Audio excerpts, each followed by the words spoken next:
north in Colorado too. This is Crotalus viridis, a very young prairie rattlesnake. Out here again. Alright, painted desert glossy snake. It's not a new species. He's on the move now, probably heading towards this rock that he might have been hiding under. The huge Crotalus molossus up here. Something other than toads moving across the road now out here. Got ourselves a young Massasauga. Actually not young, look at that. Welcome back everyone to the start of my second adventure down to New Mexico, the land of enchantment. Quite a few cool animals to see here. If you want to see the first adventure, check out the videos that are in the YouTube channel. You can find them from last year. This year, the first day that I headed down there was more of a get down, say hi to friends day. We didn't really expect to see a whole lot, though we did take a trip out, visit a couple of interesting areas where you can find petroglyphs on the sides of the rocks in this little natural area, and then late at night took a bit of a road cruise. The snakes weren't really out, but we did find something else very, very unexpected. All right. Hey everyone, we are beginning our New Mexico trip down here with a kind of an early herping run, and we have quite an unexpected find here. This is an eastern collared lizard who ran out onto the road late at night here. These are typically very diurnal animals. They're active during the day. They love it when it's hot outside, and they chase down basically anything smaller than them for food, including other lizards and even small snakes. In turn, they're preyed upon by some of the bigger snakes out here, like the whip snakes, gopher snakes, coach whips, who really like them. This is a really pretty example. He's got those dark bars, hence the name collared lizard, and a couple of spots of orange. Some easterns can get really pretty variants of like greens and yellows on them. And he's got this beautiful banding on his tail, which is really cool. Anyway, we're going to get a couple of photos and then move him off the road so that anybody else who comes through won't run him over, because it's not really the best place for him to try and take a nap out here on the dirt road. So we'll get a couple of photos and then put him off the road. What I really should have thought about is trying to go and see what might have scared him onto the road, since, again, these are very diurnal animals. They don't come out at night. Usually they find a burrow or some cracks in rocks to go hide in at night so that they can avoid predators, because these guys run hot. They like it in the heat of the day. So to see him just kind of bound out into the middle of the road at literally 12:30 at night, very strange. Still, this is the first one I've ever been able to get in hand, so it was a very great example of being able to actually look at one of these guys up close, something I've not been able to really do before. All right, dude. Let's get you off the road a little bit here.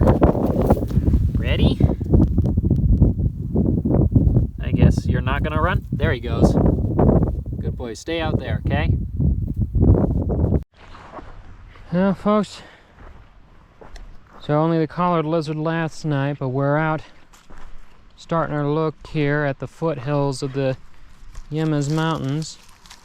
It's a little warm out right now, but could be the day-loving species active right now, and if I find any good cover, might be able to turn up some of the other species like the rat snakes or ringnecks that are out here.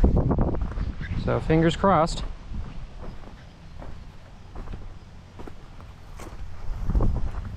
Got one of our local whiptails running around.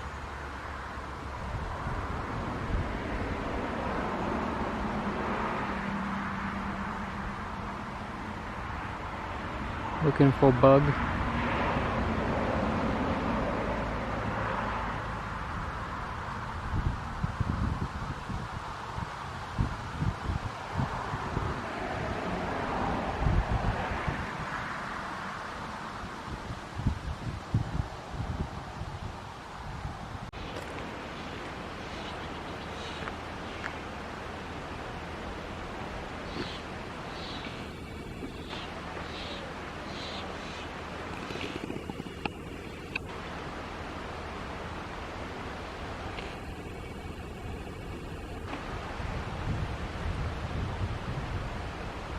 snake.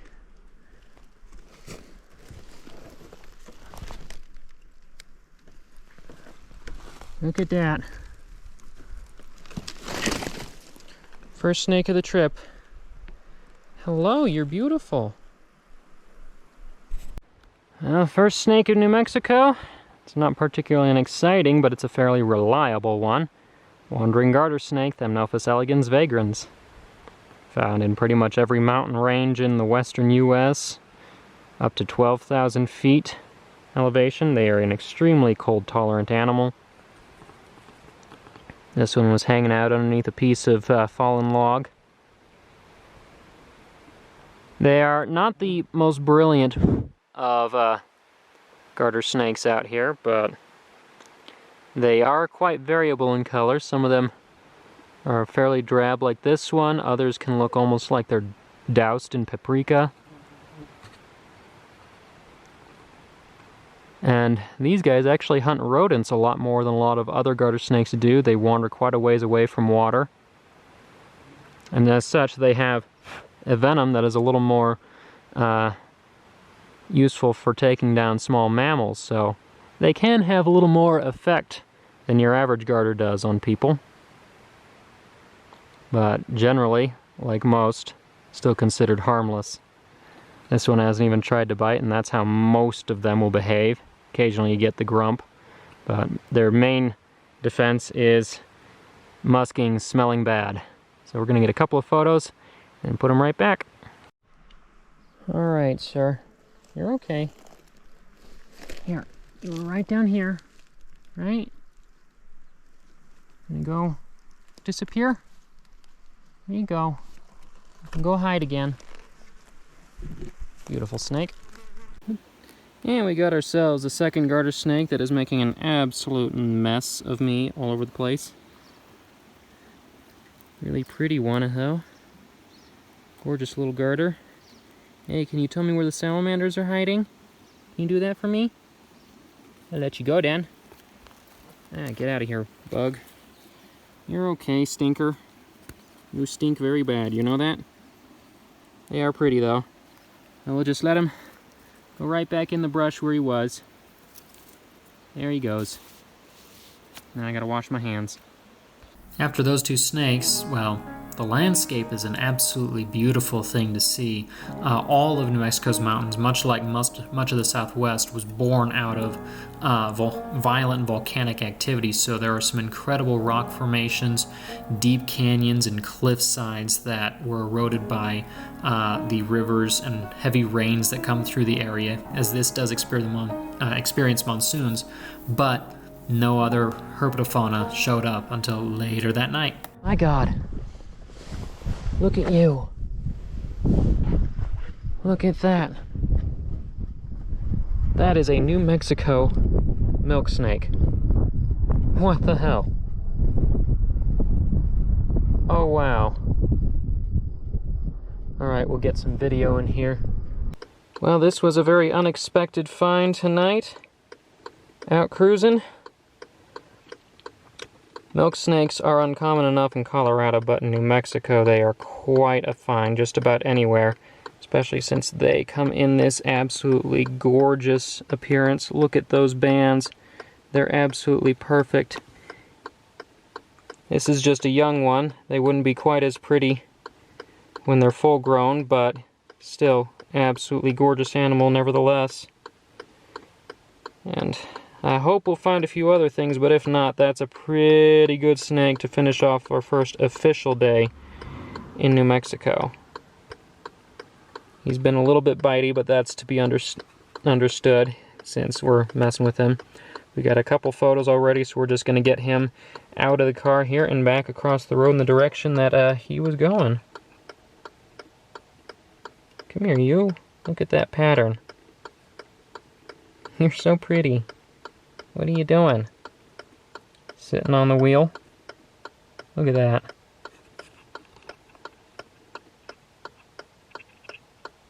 Look at that snake. There's no doubt that this has definitely been the year of the milk snake for me. So many found up in Colorado where they're in one of their highest densities. This is a species primarily known from kind of the central plains of the US. As you head away from that region, they start to become less and less common as the environment gets more arid and a little bit less suitable for them. So in places like central New Mexico or down in through Arizona and such, they become really uncommon, just kind of sparse finds when people do locate them, and quite spectacular when you do, because some of these guys are perhaps some of the best examples of the species you'll find outside of those famous Utah milks. Alright, so this guy was going across the road over here, so let's move him across to where it's safer. Out in the weeds. Here you go, sir. No, go down there. There you go. Run off. Cool. There's a snaky on the road. Ugh, and I think he's alive.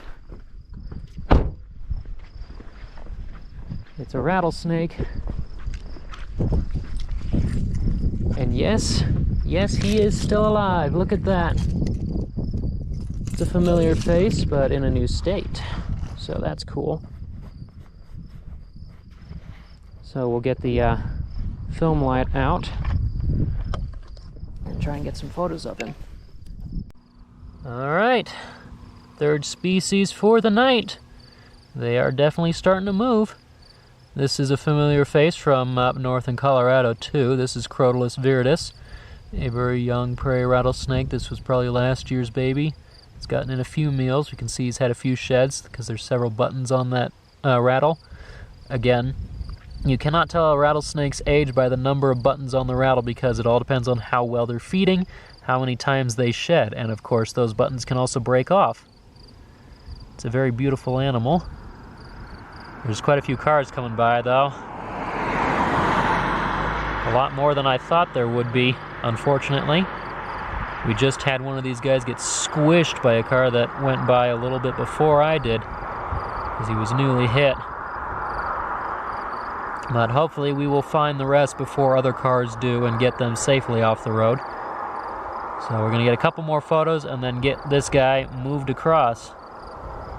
As far as rattlesnakes go, the prairie rattlesnake has a particularly wide distribution, running from Canada all the way down into potentially parts of northern Mexico where they cross over from Texas. And they cover basically the entire state of New Mexico, edging over in the Hopi rattlesnake form into northern Arizona, and then also meeting Mojaves down in southeast Arizona.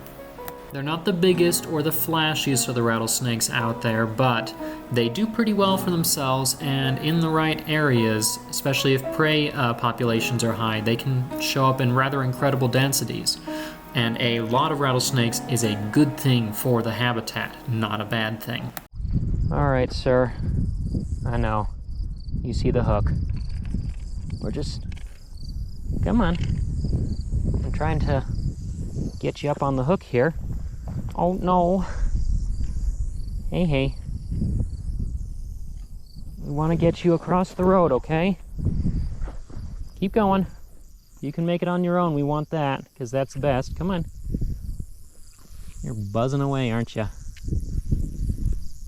Keep going. Almost there. All right, now he's safely off in the weeds. Keep going. You want to keep going that way, okay? Keep going. Keep going. We want you out there, okay? Yeah. There you go. So nobody else runs you over. Alright, prairie rattlesnake number 2. Who is starting to get his own way off the road, luckily. Very beautiful animal, though. No, you should go that way, sir. Whoops. You should not come back on the road. Come on, go this way. You were kind of heading off. You want to go this way. Okay. Just a little guy. Not as little as the last one, but... Come on. Up we go. let's get you out here, okay? Yeah, go that way, okay? Go that way. It's okay for you to go that way, really. You're a beautiful snake, though. Gonna get a photo real quick, okay? There's another one out here. Hey, you. Another little prairie. Look at that. Now, prairie number 3 out here. We're gonna try and get a photo or two with my cell phone here. Oops, there he is.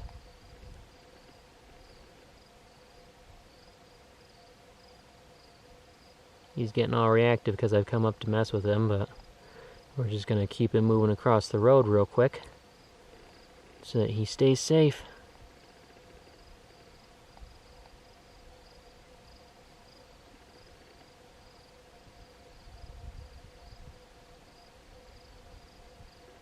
Beautiful animal.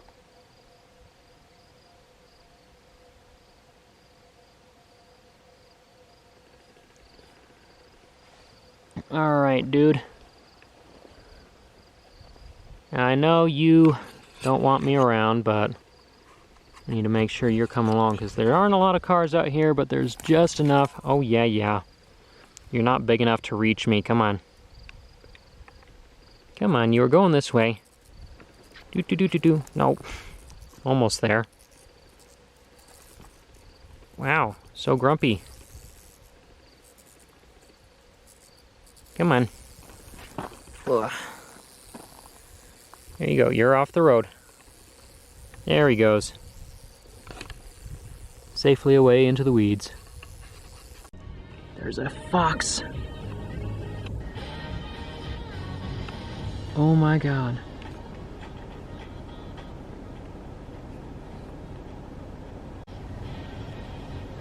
Oh my God, he's just sitting here. This isn't your common red fox either. This is a kit fox. Look at that. Hey, you.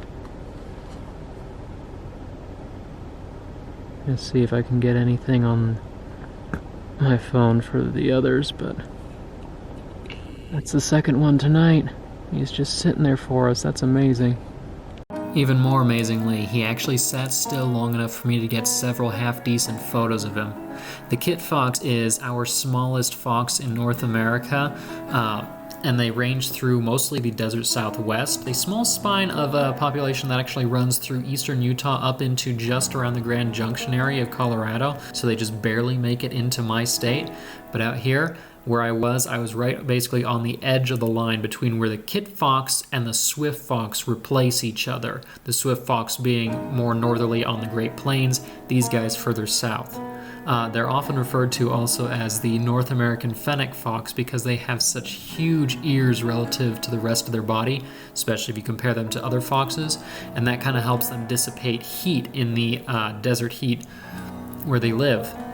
They're mainly nocturnal animals. They like to come out at night. They will hunt small rodents, reptiles, amphibians, basically anything that they can catch that's smaller than they are. And they are oh so beautiful. Another snake out here, and oh, look at that.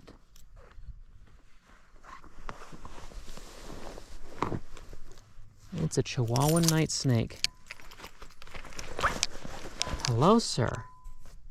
Alright, so though I have seen these guys before, I have not yet been able to show them on, the channel. Let me grab him real quick. Got him. This, we've seen their relatives, but this is the Texas or Chihuahuan night snake, Hypsiglena jani. Come here, you. What are you in there? Ugh. There we go.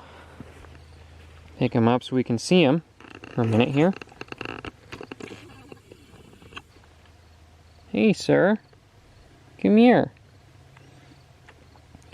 Very similar looking to their relatives, Chlorophaea, and the possibly soon to be described species that's the hooded night snake. A little bit different neck pattern though on them, and in the case of this guy, some rather heavily connected blotches down the back. These guys are, dipsadids, so they're related to hognoses and other rear fang venomous species that people might be familiar with. And this species ranges up into southern Colorado, then all the way across from northeastern Arizona, across New Mexico, and down in through Texas and parts of northern Mexico. So we're going to get a couple of photos and then let him on his way. Alright, sir, you were heading off this way, so we'll bring you out over into the grass. And hey, help me figure out whatever that big thing was that crossed the road earlier that looked like a leopard gecko, but those aren't something that should be out here, so I need your help figuring out what that was, okay? Go help me find one. No, go that way. Go that way. There you go. So we didn't quite manage to find the Yemes salamander once again. Just means I've got to take another trip down here at some point, but hey, the rest of the night ended up turning out pretty darn well. I think I did figure out what that mystery thing I saw crossing the road was, and I missed a tiger salamander going by, because it was an area that just got some rain. I don't know how it disappeared off the side of the road like it did, because there was nowhere for it to really go other than the bushels of grass right there, and I checked those, but oh well. We did find some cool species. No species that were new for me, but a couple new ones that I get to share with the channel at least.